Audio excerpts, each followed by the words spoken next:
Hey guys, my name is Roger Moore here on Affinity Xtra. We're here to be fast and extra, and we've been fast and extra backstage at the 316 showcase. I'm alongside, in Bromtown obviously, but I'm alongside the lovely Rhea Marcia. Hi. You know what I'm saying? So like, a few months ago, I saw this young lady on the stage, you're looking all cool, and I was thinking, I feel like, have I just been plugged out to the scene now? It's people just hiding themselves and not keeping it real with me, because I feel like I'm taking it personal here, guys. I'm taking it personal that I don't see these people and I'm like, and they just come out amazing, yeah? So, where you come from, man? Like, where did this talent just ooze out? You know what I'm saying? You know, so where did you learn it all from? You know, with the cool kind of like Afro chic vibe going on still, yeah, kind of like them influence. If you're not watching all that, go. I don't know, like, well, my dad, he's a musician, so he can play any instrument. Mm-hmm. So I've grown up on, like, you know, reggae, jazz, gospel music. So I've had a genre, and I think I've definitely been influenced by my dad's love for jazz and soul. I've really taken a liking to that, and cool. Yeah. Okay, so daddy's fault. Yeah, definitely my dad. So when it comes to, obviously, you being over a music, you're influenced from music that's not necessarily gospel, but it's influenced how you project your journey and life and your where you are spiritually. Yeah. As a young person in these days, you know, I feel like Christianity is a bit more different than when I was young, a few years back. I felt like we almost had a kind of very blinkered approach. I think you guys have a very world perspective on things, and you ask more questions, but I won't ask them questions, because if you ask that question, you're not a Christian, you know what I'm saying? But I feel like you guys ask a lot more questions, and how have you feel like you use your creativity to ask and answer them questions? Do you portray that in your music, would you say? Yeah, definitely. Like, I think in this generation with so much going on, I think I've always been quite curious, and I even remember, like, growing up in Sunday school, I'd be asking questions about, like, okay, so what is this, and why is this so important? And I even remember asking God when I was in church, what is everyone so happy about? Because for me, I couldn't understand it. Like, I'd go into church, everyone's smiling, happy, you know. I remember asking God at a young age, like, God, why is everyone so happy? And why don't I have that same happiness? Why don't I have that same joy? And I think kind of discovering Christ for myself and really spending time at home in my room. I remember from like age 15, 16, I kind of made the decision to stop listening to, as they call it, secular music. But I was just like, okay, I just want to listen to gospel music, and let me just see what this does for me. I remember constantly I'd just be indulging worship, and I think that really helped me in terms of like encouraging and uplifting messages. Okay, cool, I like that. I could see how it was transforming me, so I was like, okay, let me work with this. But I loved it. Yeah, that was a really nice time. Actually, so which artist was you listening to? Oh, the Tashikovs, yeah, Tashikovs, definitely. Okay. Donnie McClurkin, yeah. Okay.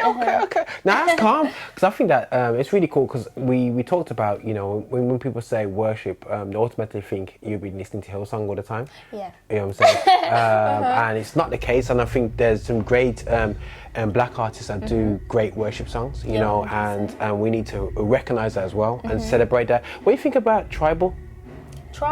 Maverick City. Oh, I do love them.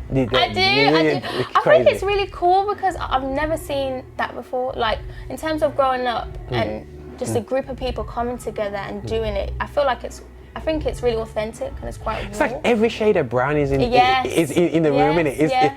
And you know what? I love their intentionality at the beginning of COVID, because they put out videos. It's literally everybody was waiting for the next YouTube video to come out, and I had it set my mind. Literally.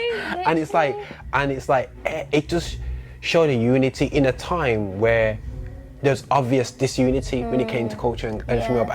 And I feel that sometimes, you know, when we look at churches, it seems like it's one or the other, and that Tribal elements. People was trying to say, oh, it's worship, it's not quite gospel, whatever. But for me, I saw the elements of black music in there. I saw the elements of praise and worship itself in there. And I'm seeing every colour, creed that's taking part. And it was really inspiring. You know what I'm saying? You know, that's the church. That's what it should be. That's what it is. And it's scary. You're thinking, okay, why is going on? Where, you know? But anyway, that is for another time. Literally. But right, so you had going to beginning of COVID. We got COVID scenario now. I do a lot of talk about black issues, black topics, and tried to be, as a Christian, passionate about black issues. Now, you're coming to COVID now, we're about to hit lockdown, we're coming to, when George Floyd happens. How did you feel as a young black young lady in Birmingham? How did that affect you? To be fair, like, I remember being very shocked, because it was just, I think the video alone, it was almost like, is this really still happening? Like, this still happens? And I think I kind of felt a need to really educate myself on, okay, how long has this been happening for?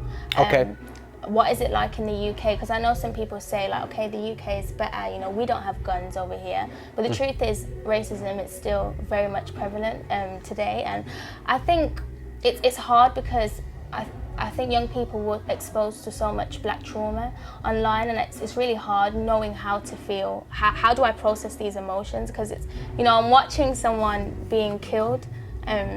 So I think really that it was like a challenge in my head, like trying to figure out, how do I really process this as a young person? So it's quite difficult. Because sometimes, I'll be honest, guys, I get challenged for bringing out or talking about systemic racism, talking about what the black people face in today's society. It doesn't apply for your generation, but for me, it does affect you guys. You know what I'm saying? George Floyd was an incident which was recorded. What about everything that wasn't recorded? Does it happen in the UK? That's a question. Of course it does. It's just that we don't talk about it. And it was a heart-wrenching period. But do you feel that are we using our creativity to process this? So I know we're using our creativity to process the isolation of COVID, but are we using our creativity, and not just put it all into yourself, but other young creatives, to process our racial hurt? You know what I'm saying? Do you feel that we do that? Are we doing that, or are we scared to do that? Are we scared to be marginalised? I think sometimes there is this fear of actually not speaking how we actually feel, in terms of like, oh, is this the right thing to say? Because in our generation, especially on social media, we have this thing called like cancel culture, and if we say the wrong thing, oh, would this offend that person? Is this right? Am I saying the right thing? But I think the beauty in creating, and whether it's music or art, is that it should be free. There shouldn't really be any limits or boundaries. And I do think it's very important for us to express as young people, because this is really history that we're living in, and I do think it's important. No. And I see a lot of American artists, because I play a lot of American artists on my show, my shows on my server. And one thing I'm glad I can always draw for tracks which are very, one track's called All Black Party, where it's like a guy saying, we don't play no Hillsong, we don't play all that stuff, man. We just want to just crank out a bass line. So and so I got you got another one by D1 called Racist Christians. You know what I mean? You've got a number of tracks, Flame did a track as well, which is like, I feel like Sail Away, because he just seen Christianity support in indirect way, and there's other less blatant and more blatant tracks out there as well. There's an artist called Belief, who. I love him. You like Belief? Yeah. He's got that very earthy vibe. He's got a very earthy vibe. and he's got a really cool YouTube channel. You always say, you know, do you see the one where his children face racial abuse? Yes. Oh my gosh, with the babies. But I love how he has the conversation. Yeah. So we talking to us and I'll be like, what happened? What's going on? Yeah. Like he brings us in. It's crazy. Yeah. It's so cool, and he's not coming from. He's talking his black centric vibe on his music, but he's the nanny's white, so he's not got no beef thing. It's not a beef thing. No, when we talk about race issues, guys, it's not about us not talking to white people ever again. It's far from it. You know what I mean? But it's like we want our UK beliefs. Yeah. You know what I'm saying? Talk about, you know what I mean? But belief, we salute you because I feel that you do. He talk in his music. He talks about the black family, and you know what I'm saying, and whatsoever. His wife, his kids. Yeah, I love it. His children So are cute good. though. Yeah, oh, they're lovely. Look at them cute cheeks in it. You're like, you go, come here. And his daughter, it's so nice because he's really real about it. Like he doesn't sugarcoat anything. Yeah. Even like when he feels like he's not being a good father, like he'll express that. And I think it's so good to see. I think it's really good to see. I do think that I probably am open, but I'm half open because I'm conscious of the culture I find in the British or colonial way is that we don't talk our business. Yeah. Americans are more bam bam bam bam bam bam bam bam. That's But actually a UK true. has. I'm quite open, but I have to be reserved because you know my wife's kind of more reserved as well. We're not saying it's a bad thing, but I'm just saying that I just like this. You know what? Let me just. But there is a culture of, oh, what will people think? Yeah, it's true. It's just like, It's true. is that something that we need to? Is that? Do you think that your generation will change that, or do you think we're still avoiding that? To be fair, I do feel like people are, because you know we have TikTok now. And Yeah. TikTok, a lot of people, they're talking about their experience. They're talking about trauma. They're also talking about kind of, you know, their sexuality, all of these things. And I think, I don't know, it's a hard one because you do have people that they don't want to share anything, which I feel like it's more like me. Yeah. Where I feel like I'm quite low key in terms of my life and things I've been through, but then I do feel like sometimes there's a time to share and let people know, okay, this is who I am. Yeah. And you know that not everyone's going to accept you. That's something that you go through in life. But I don't know. I feel like it's kind of a personal thing to everyone. No, that's crazily cool, sis, and what I will encourage us to do is not to repeat the mistakes that we did as a generation. You know, we pretended that we were perfect. I think we didn't put our faults out there, so people thought, oh, you Christians are perfect people. You guys are. We're not perfect. We make mistakes. You know, and we're just human beings, just trying a thing, and you know, trying a big thing, but. I think that journeys, the questions that we have, we couldn't question my generation couldn't question our sexuality. You know what I'm saying? You know, we couldn't talk about these things and talk about, you know, our other, you know, attractions when we shouldn't be attracted that way, but we are, you know. And you're probably thinking, why are you talking like this? I just think that we need to be more open. 100%. Because 100%. Our struggle is how we get through our struggle. Sometimes somebody's going, I'm the only person, and when everyone's like, you're going through it as well. Oh, I know that feeling. and it helps us to actually have a little, I'm going through, I'm addicted to caffeine, yeah? So because I'm addicted to caffeine, I need to set up a coffee club. How do we get off caffeine? No, I enjoy caffeine, but caffeine snubs, you know, and when I say, everyone's like, hey man, I go, yeah bro, you put, black, 2 browns, this is how we do it. You gotta put milk in there. But then you start to have, so I think in the same way, it's good. Obviously we gotta be wise about how we put things across, but I think we can use our creativity, man. You know what I'm saying? 100%. And I do think Rhea here, man, I think her vibe, I just feel like, I just love to get my coffee shop gig. I used to do Manifest, yeah? Oh. And so I used to do a coffee shop gig where I just have 20 people in a coffee shop, man, you know what I'm saying? Cool. And thanks to COVID, it stopped it. But soon as I know it's uncomfortable, hopefully in 2022, we can start that back up. And you are perfect, man. All we want to do is get the guitar out, Oh, get a little you know what I'm saying, vibe. I love that. Congo thing going on still, yeah. And we have to do it in a vegan coffee shop, obviously. You know what I mean? Oh, wow. Have our vegan hot dogs. You know what I'm saying, and taste I all love good. that. So Cool. now, but I think the intimate vibes is something that I just love when it comes I to love gigs. it. You know what I'm saying? So definitely it's there. So you know, like artists like Sean C. Johnson and stuff, have they influenced you? Yes. Oh my god. It's so funny because my music teacher, he'd tell me, you know, you remind me of him, like your voice reminds me. I was like, really? Because when I listened to his music, I was like, oh, he's just so cool. And like I'd rinse out his songs. Like, I'd rinse them out. So He's a cool guy as well. yeah, I went through a period of just him, just listening to his music. So, no way, yeah. you hear that, Sean? Oh man, you know what I'm saying? I'll send a link to Sean actually. Yo, Sean, got a fan here. You know what I'm saying? You know what I mean? I love him. Yeah, he's awesome. I remember at one of my gigs, it was one girl, she's a fan of Sean C, and I said to Sean, oh, just sing happy birthday to her. Yeah. Oh my god. What was she like? And I know she was melting. I would have been embarrassed. I'd be like, oh my god.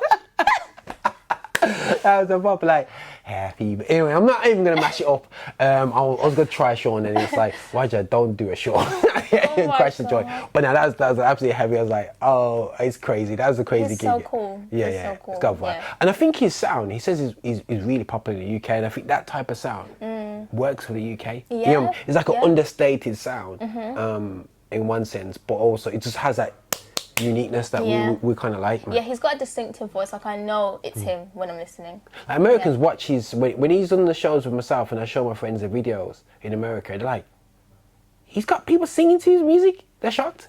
Oh, Yeah. so as in like he's not that big. He's big. He's big in, like, I think he said in Texas and a couple of states over there. But it's not as big as what we think. It's massive. Look, listen, guys. Yeah, if you crank a Sean C. Johnson track, more people go, they got like this, and they're singing along. Wow, I didn't even know that. Yeah, it's crazy, man. You know, sometimes you're not respected in your own home, man. You know what I'm saying? And then you come into the UK and you blow up. You know what I'm saying? And So he's got a good fan base over here. No, definitely have 100%. But on the last note, as a gospel artist in Birmingham, is it hard? Is it hard? What do you mean? In terms of, do you feel alone doing in your musicality?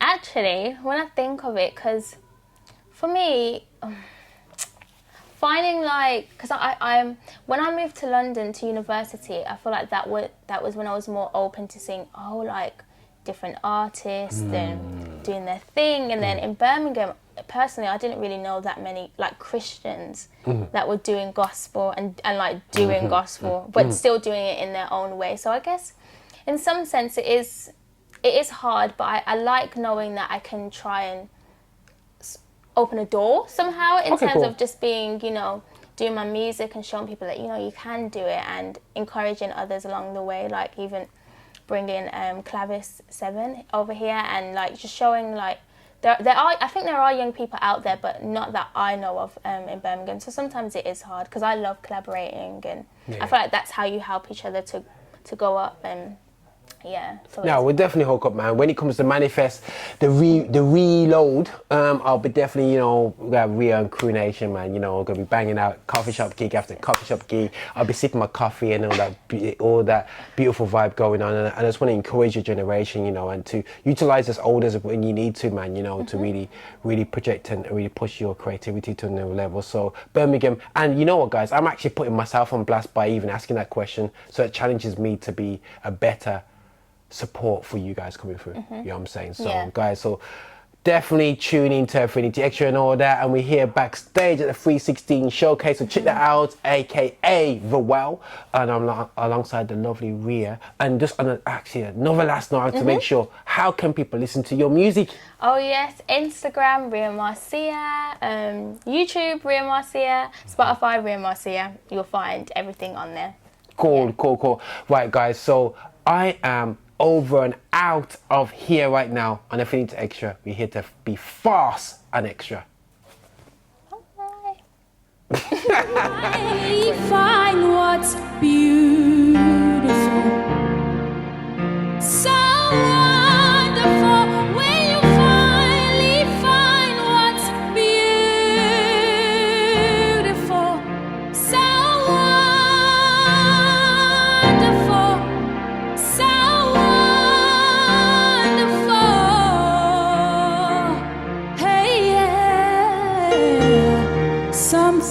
things can't be explained, but things do change. Some things can't be explained, but things do change. Visit us for updates and shows at affinityextra.co.uk.